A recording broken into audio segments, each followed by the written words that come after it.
khaile ka chanela ka lo lom le ve ka cheu tun truma la le a phu tu kan lu chil tur hi kar la thian ti la sidin thanga phu kha ani don ani abu sei tu hi silal thazwala ani e kumsang kha jakwa somriat nulama mizo hlaleng long mi ten an hriat lo ber zinga ro po sidin thanga hla phu Joseph zai ku ngan athu ka siam kar la thian ti la kher kar hi chun adai rei ve le don ani hi asalar tu Peter Silarin moyan he la moi taka han luan liam pui dan la hi soi sel bo ni thlot mai asafu em maya athu kalphung hrim hi ama saktur liaw wa siam emoti mai turania arem na rimoi la hi hun in her chho zela po afu chho tel don ni inalang he la an record kum sang khat jakwa somriat pani ve la ya auto recording studio vela an hmanron nei thei tok turte han ngai tu le thei chuan he la an record lai le an record na an thiam na hlu tak tho tu te musician te hi an chuan tak zetani he la hi sidin thanga hian saikot churachan pura a pen friend a ringa rana a mu phak hau silo mu achak em thin thang liana a phuana nia telephone te kovel rampu ma hiti taka alarma chuan le ka thon manga kovel mun ranga ram ran daya omte thian in siam hi alo lar thin le maya sidin thanga le thang liana po hi le khathon manga thian thataka in siamin e hlathumo tak mai mang hian an inkar in thian thatna le in ngai nat na thuk tak om mek chu sidin thanga hian a hril fia chuak thatok hle ni kar hla thian ti hla hi sang khajakwa somriat pania auto recording studio atangin record ania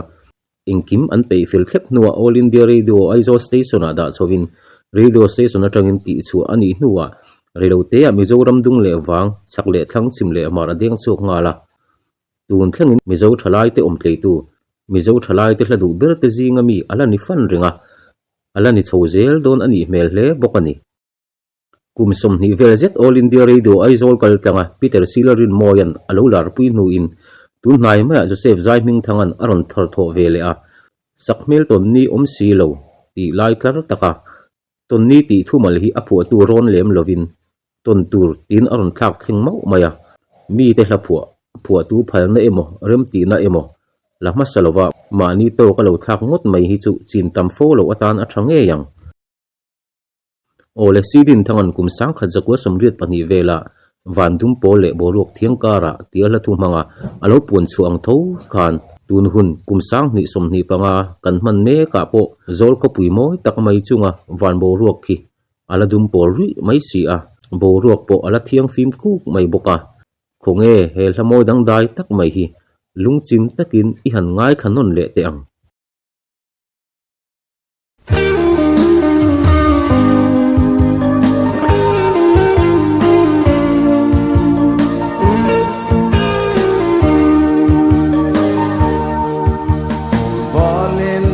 Maleng thian du ta itan thai koi bia thu karon tira o sak vel ton ni hello ma se in sa thirin tin la ya ayang icham renge van dum pole borwa thiang kara har kan run riang te ayan mo ke lung mol hian lung sim pen ka don vong trin che a sak mel ton ni om si lo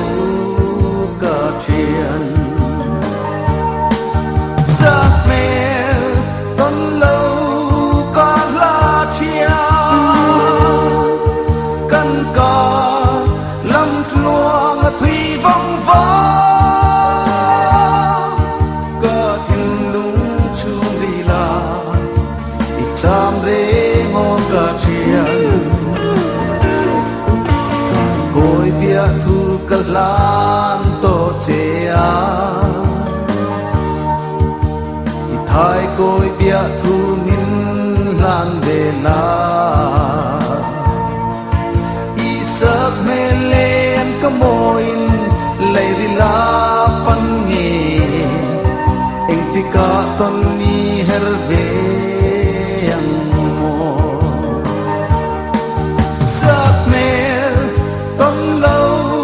ka la chia căn ka lâm luang a thủy vong vong ka thin lung chung ri la cham re ngo ka thian ai koi bia thu ka lan to che a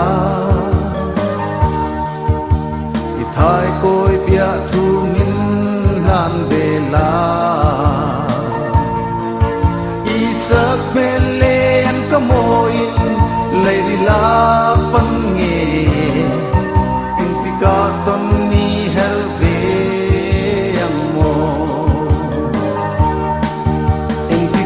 ton ni herve